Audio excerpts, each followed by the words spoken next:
Hey, let's show them the outdoor, show them outside, show them what it looks like out there.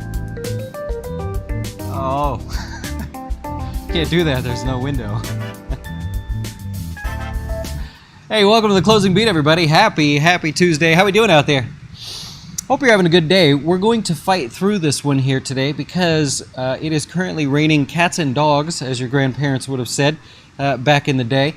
And you can probably hear it a little bit, and we see on the radar that it's about to get extremely worse. So, I'm sorry. The good news is we're actually moving. So we're going to start moving over stuff. You can actually look around the office and see we're tearing stuff down little by little to get our move on. And the new place will not have the same issues that we're having here. You can kind of see the studio there. Well, it's a warehouse, and so it's got a metal roof. And, you know, you don't think of those things until a storm comes, but we're going to be moving here within the next few weeks, and so maybe we'll make some videos and stuff to share with you how that's going. But we're going to have the regular warehouse, even bigger, cool studio all set up. Then we're going to have the backup, like, oh my gosh, it's raining studio that we'll have. So looking forward to that as we go. So if it starts raining really bad, I'm just going to plow through it. I'm sorry. I got a lot to share with you here today because it's earnings season. Huh? Look at what we've got going on. Oh, by the way, Wine and Wealth this week, if you're going to follow us along, it'll be available to research members as well. We are going to do when exactly you should rebalance. Should it, like, specifically, down to, like, let's figure it out. Should you rebalance every quarter, every month, every week, every month? I said month. Should you rebalance because you're 5% off, 10% off? What should you do? So we're actually going to be going through that, and research members will have access to that, of course. But like I said, it's earnings season. And let's see, you have the stock market basically higher. Let's go to the S&P here. Stock market's sitting at record highs here. You got the Delta variant or COVID cases increasing, I think up 50% here in the States, which, you know, we were getting down there. So, I mean, it's still not a good number, but okay, that doesn't scare people. Stock market not scared. You got inflation off the charts. We'll cover that. Nope, that doesn't scare anybody there. Higher taxes. All the proposals of everybody paying higher taxes, no, that doesn't bother the market either. Negative real yields on bonds or notes for the most part there, nope, that doesn't do it. What happens? We have earnings come out, and earnings are better than expected so far. And the bar is set really, really high, and now the market says, okay, well, we're going to pull back a little bit there. Very interesting. Now, for earnings season, what we have is analysts have set the bar to see earnings growth of 63%. 64%, I believe it was. Is that odd, right? When you see numbers, remember I always ask you to ask if that's odd. So as far as the S&P goes, inside the S&P 500, we're expecting 64% growth quarter over quarter. That is very odd. The last time we saw that or even came close to that was 2009, recovering out of the financial crisis there. 64% is what's expected. Remember, stocks tend to move lower if all we do is match expectations. So that really means we have to beat that. So we're looking north of 64% in terms of growth there. We're going to try to track that with you as we go. And we'll cover earnings here as we make it through the show. I do want to show you here real quick. Earnings coming up, although we'll cover the ones already reported. July 14th, here we go, just a handful of them as we get things wound up here. Bank of America, BlackRock, Citi, Delta, PNC Bank, and Wells Fargo. So a couple big banks in there to pay attention to.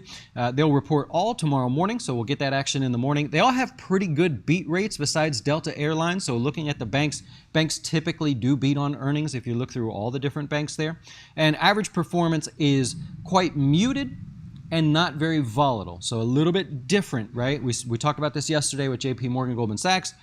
Usually muted, not very volatile. We saw a little more volatility today. So already just a hint that maybe we'll be seeing more volatility through earnings season there. Now, we also had CPI numbers, right?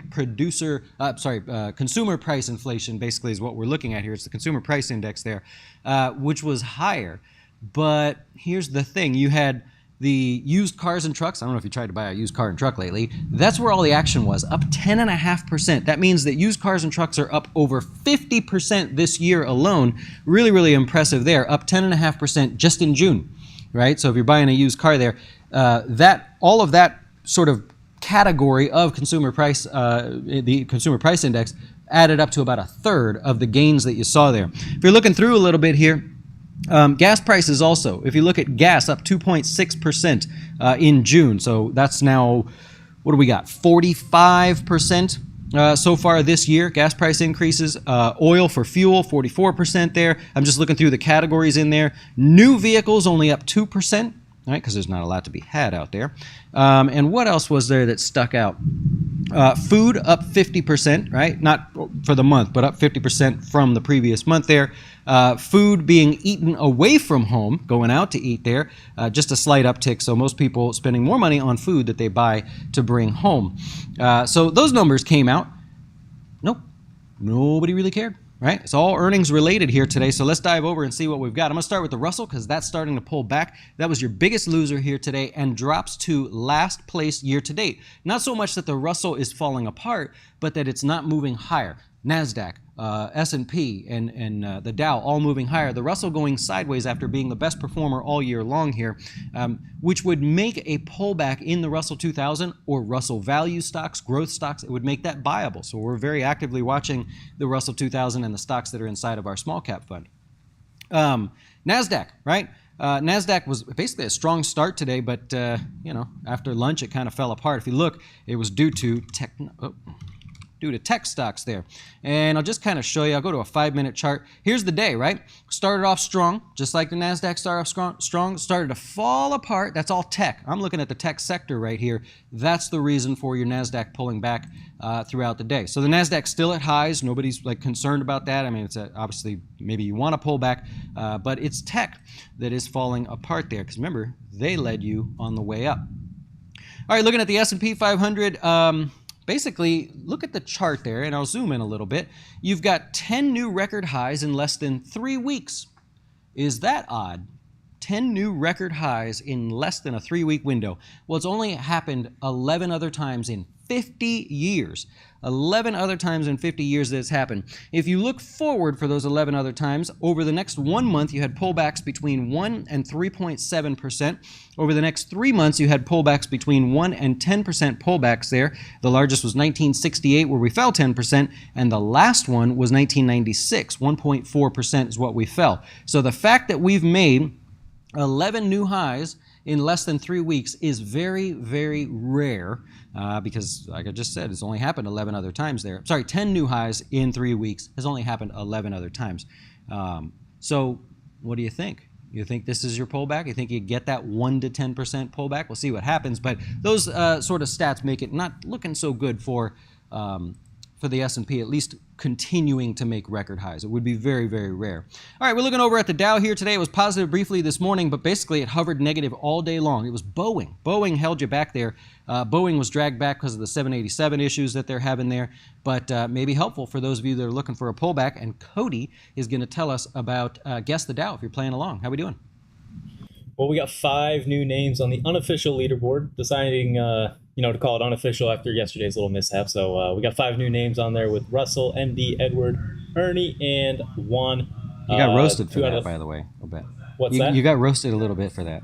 I did. I saw that. A lot of people unhappy with my unofficial leaderboard. So if we just call it unofficial now, nobody can get mad. It's not. Don't make the internet mad. Decided. Don't make the internet mad. Yeah. No, they seem to get angry easy. So that's our leaderboard. Today, 2 out of the 5 people on there are clients, so, that's exciting. Huh. All right. Well, we'll see what happens there.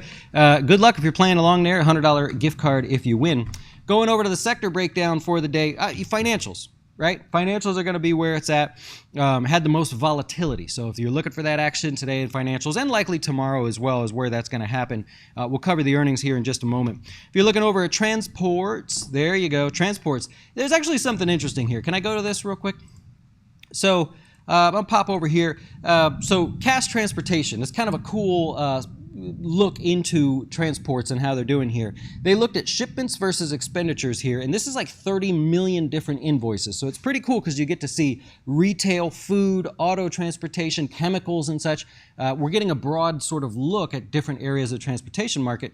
And what you see is shipments, okay, they're near highs. They've perked up a little bit, but look at the expense that people are having to go through to ship said products. It's record highs. I mean, that's a rocket ship there, right? So, and I'm seeing this everywhere where clients of ours that actually ship products, they're like, it's just crazy. I'm shipping products now and almost essentially breaking even or losing money because of shipping costs. So they did a survey of that, and if you're feeling that, you look inside of the transports that are about to start reporting earnings, it makes you wonder, what's that going to turn out to be?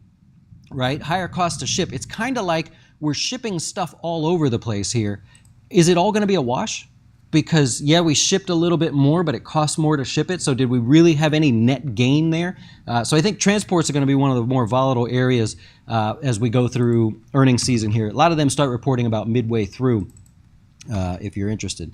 Also, lumber. Lumber fell all the way back down. That whole rocket ship run that it had, gave it all up and then some. It's now down on the year, so kind of interesting there. We're going to go over to earnings here to kick things off. I've got a couple of them there. I'll resort this just a little bit. Goldman Sachs going to be a big headline one there.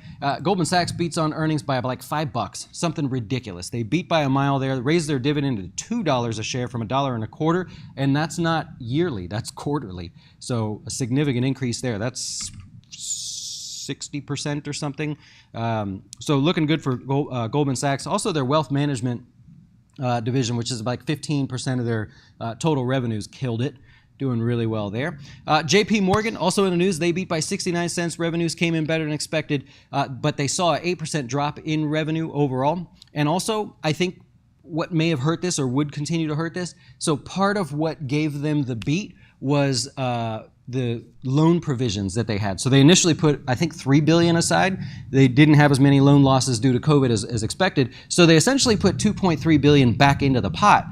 And that's a one-time thing, right? So I think people saw through that just a little bit there. And so maybe that's why people took some profits there, because it was a beat, but it was sort of a Tesla trick in a way, the way the banks would do it there.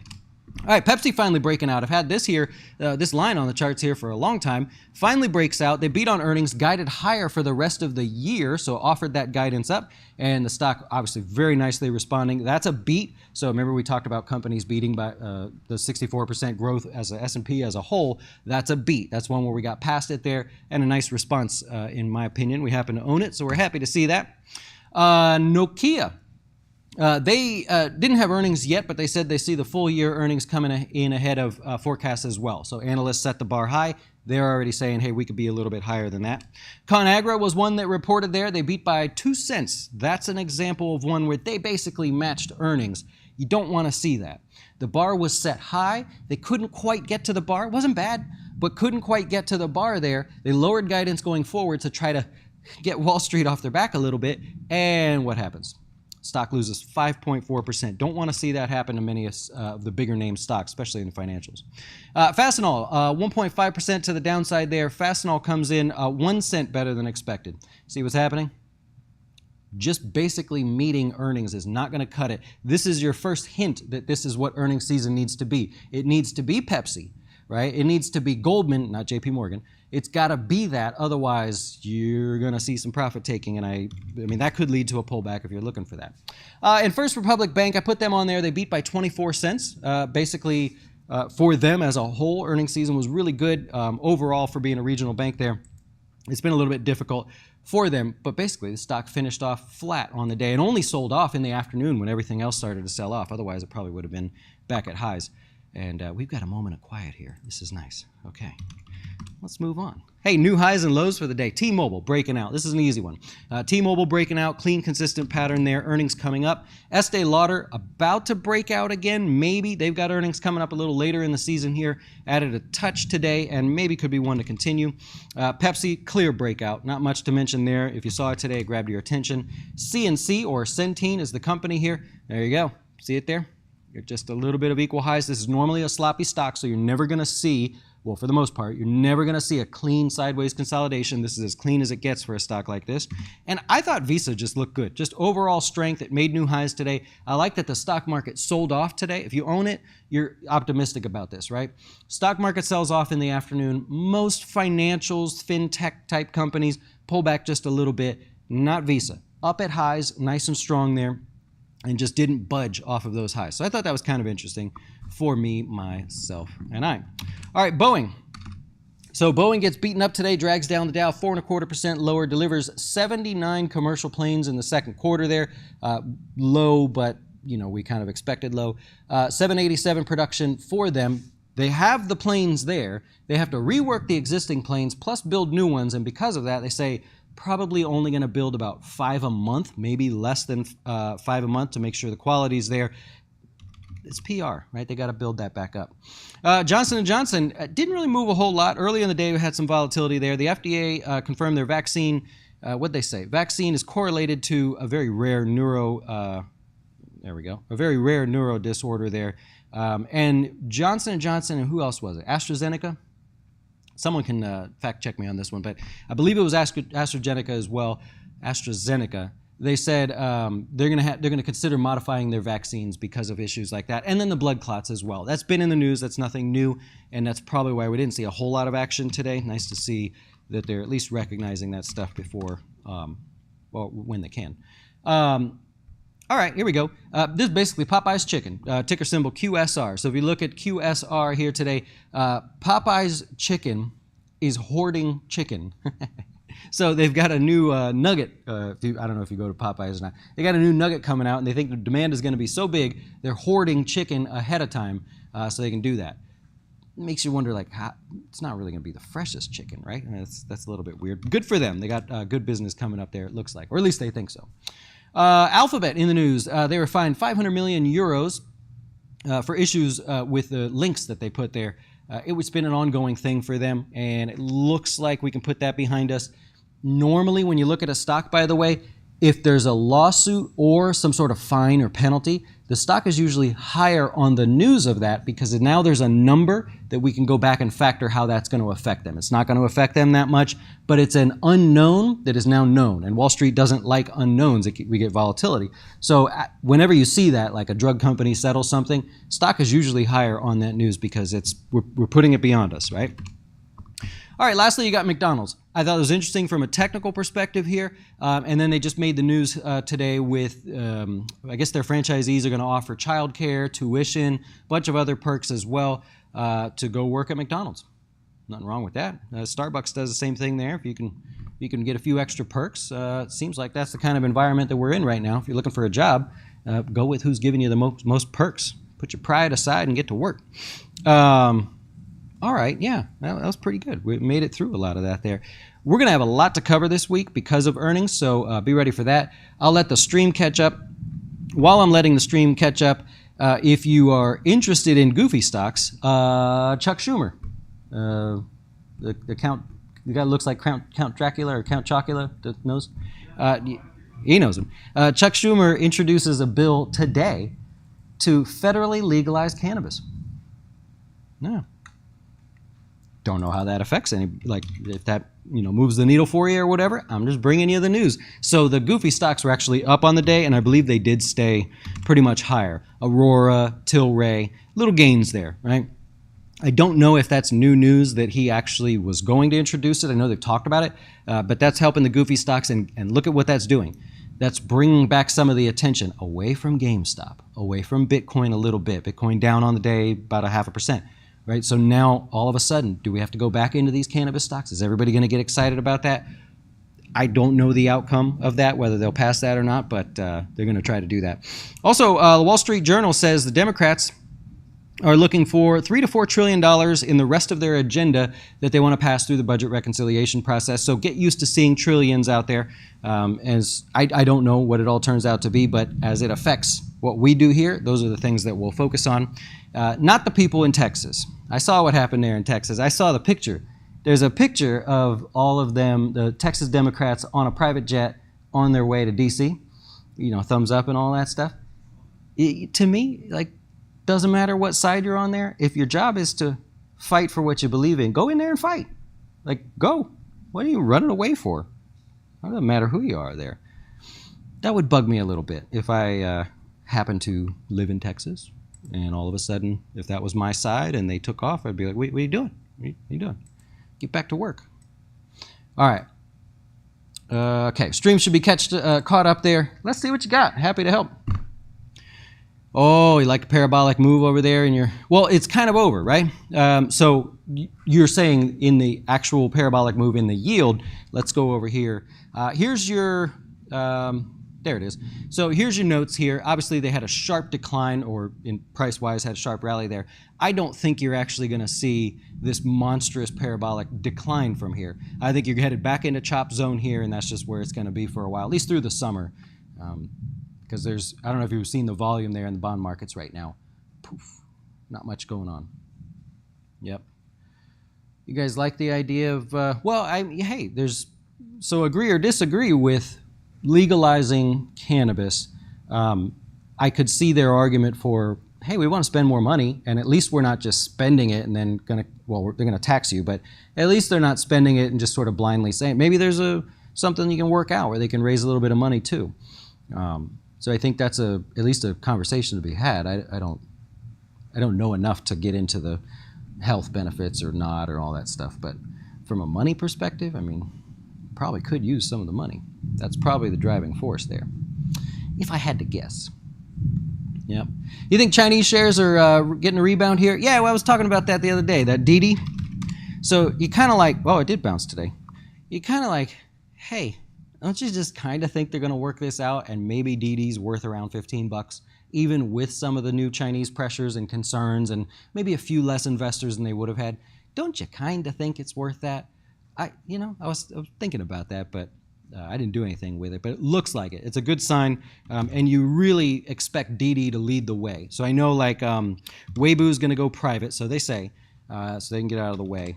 YY has just been beaten up. That's a hard one to look at. Alibaba, really beaten up there, hoping to find a bottom. And then Baidu, just a little bit of a spike today. I think the news will wrap around Didi for now. Tencent was yesterday and everything. If these guys could just work it out,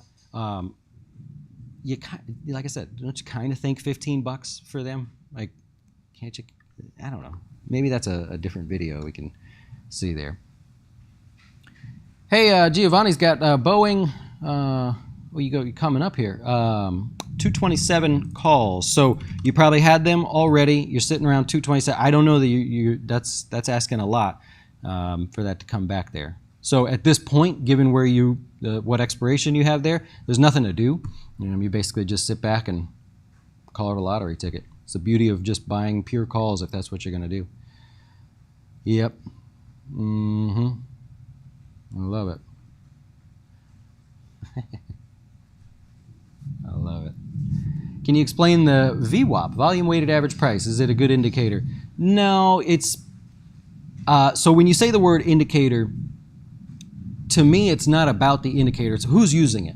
Is it popular? Are lots of people looking at it? In the futures market, yes, very popular. Obviously, it's something you're going to want to look at.